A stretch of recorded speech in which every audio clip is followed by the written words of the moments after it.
as far as I remember anyway, because it's years and years since I read it, in Voltaire's Candide, there's, which is broadly speaking a comedy or satire, there's a scene of a medical student being examined for his medical degree, and they're talking about this sleeping draft, and they're asking this medical student what makes the sleeping draft work, what makes it actually put people to sleep. And the explanation that the medical student gives is, he says, its effectiveness is due to its dormitive quality, which you'll recognise as normalisation. So it's basically a circular explanation. It's saying it has this dormitive quality, which actually means it puts people to sleep. So it puts people to sleep because it's not an explanation, right? So similarly, people who aren't aware of NLP, people who don't think in those terms, people who haven't got that curiosity, when they encounter somebody who is absolutely brilliant at doing something, who has abilities far and away beyond the average person. Now, if I was one of those really kind of cheesy NLP trainers, I'd be making subtle gestures at myself here when I'm saying it. So, I know you'd see right through that. Certainly will in the future. Someone can do that. When you encounter somebody who is really brilliant at doing stuff, then the average person would probably think, if you ask them why are they so great, they'll say, oh, it's because they're a genius. It's not explaining anything, is it? So the whole idea, I think, of genius, the whole sort of ideology of this concept of genius is a little bit disempowering. The original term, I believe, originally from, what is it, the Greek maybe, actually referred to some sort of external spirit. So we're saying the person has a has a genius for whatever they're doing. So like a muse or a guardian angel or something.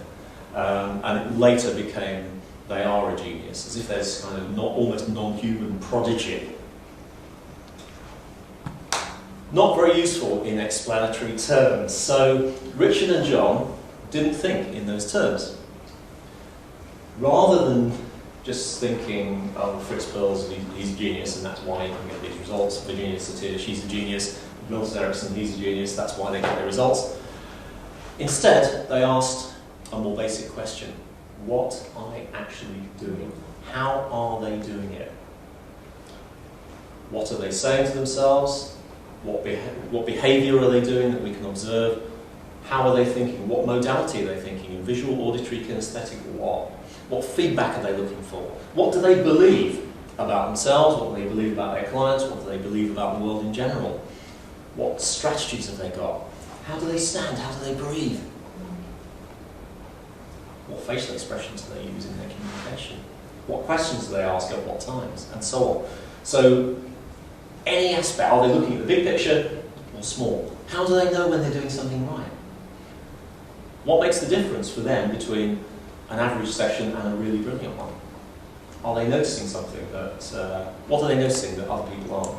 And those kind of questions. So curiosity, curiosity, curiosity, all the way. Because when you know the answers to those questions, and you start doing it yourself, or when your unconscious mind knows the answers to those questions, and you start doing it yourself, then maybe you can start getting similar results.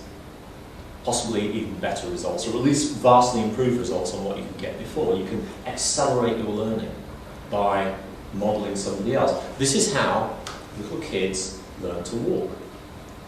They imitate other people, they imitate adults. You can see, like, if you go to, I don't know, the Arndale Centre, and you sometimes see families walking along, and not only are they dressed alike, but it can be quite comical because the little boy, who's like 5, the dad's walking along like this, and you can see the little son walking along like this as well. So, ideally it's the father he takes after. So, people learn. It's the most primal, basic way of learning. It's like monkey see, monkey do. When I used to do martial arts, which I did in a sort of sporadic, half-hearted way, I wasn't totally passionate about them, but I did them. You know, they're okay. I learned a few things, and quite often they'd have sort of teenage lads who joined the class after me, And within about a year, they'd gone past me and they were like a belt above. And the reason was, not just that they were younger and therefore possibly learned quicker, because I'm not sure how much there is to that theory, but they really lived and breathed it. They were watching Kung Fu movies every night. They had that poster of Bruce Lee on their wall, like that. So they were just strutting around like they were Bruce Lee. No wonder they went past me. They were living and breathing. They had that role model. They were unconsciously absorbing, I guess, all these Kung Fu moves. Whereas I was just going to the class like once a week and absorbing what I could from the teacher. So modelling is the quickest way to learn, especially for an ability which is as much physical or emotional as it is cognitive and conceptual. So I trust that I may have kind of made you look at the concept of genius in a slightly different way and changed your view of it slightly. Geniuses are, they're people. So there's actually some research that came out this week about savants, these people who've got amazing mental abilities, and it's suggesting they're actually not that different to us. They just enjoy something and practice it, or they practice the hell out of it, probably to the point where you or I would get bored with it and way beyond that, and consequently they get really good. So anyone can do anything. Let's not limit ourselves. That's what modelling is about. Okay.